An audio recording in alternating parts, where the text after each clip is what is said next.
Hello, bachcho, let's see the question. So the question is saying which of the above statements are correct. हमसे पूछा है above statement में से कौन सी correct है. And here we have four statement. The first one, second one, third one and fourth one. So key concept क्या हो जाएगा यहाँ पे? So the key concept here will be cilia and flagella. इनके बारे में डिस्कस करेंगे हम. cilia and flagella. अगर हम बात करें cilia and flagella की, basically these are the hair outgrowth like structure of plasma membrane. So we can write it over here. It is hair like projections or outgrowth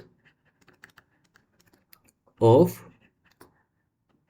cell membrane. अगर हम बात करें cilia की, talking about cilia जो हमारा होता है smaller होता है और बेसिकली एक मूवमेंट में किसकी हेल्प करेगी, या तो जो सराउंडिंग में फ्लूइड है उसकी या खुद की. अगर हम बात करें फ्लैजिला की, फ्लैजिला होंगे लार्जर और ये किसकी रिस्पॉन्सिबल है, it is responsible for the cell movement. Cilia smaller plus क्या होता है, ये फ्लूइड की मूवमेंट के लिए रिस्पॉन्सिबल होगा या फिर सेल की मूवमेंट के लिए, बट फ्लैजिला सिर्फ सेल की मूवमेंट के लिए रिस्पॉन्सिबल होगा. अगर हम बात करें किसके मिलकर बनते हैं, basically it is composed of 11 microtubule. किससे मिलकर बने होते हैं? 11 माइक्रोट्यूब्यूल से मिलकर बने होते हैं, जिसमें 9 तो डबलेट होते हैं जो पेरिफेरी पे अरेंज होते हैं, प्लस 2 हमारे सिंगलेट होते हैं जो सेंट्रल कोर में होते हैं.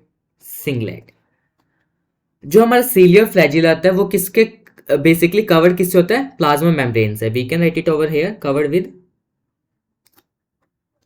With plasma membrane.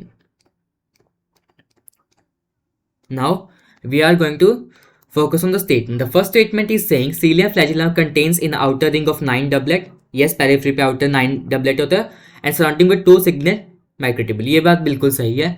Talking about cilia are smaller which work like oars. Oars basically क्या होते हैं? पतवार की तरह को बोलते हैं, causing the movement of either the cell or the surrounding. We have just discussed it. This is also right. Flagella are comparatively longer, responsible for cell movement. This is also right. And the fourth, cilium and flagellum are covered with the plasma membrane. This is also right. We have just discussed it. तो ये चारों statement ठीक है. तो correct पूछे था तो first, second, third and fourth is correct. So the answer is B. Hope you understood that. Best of luck.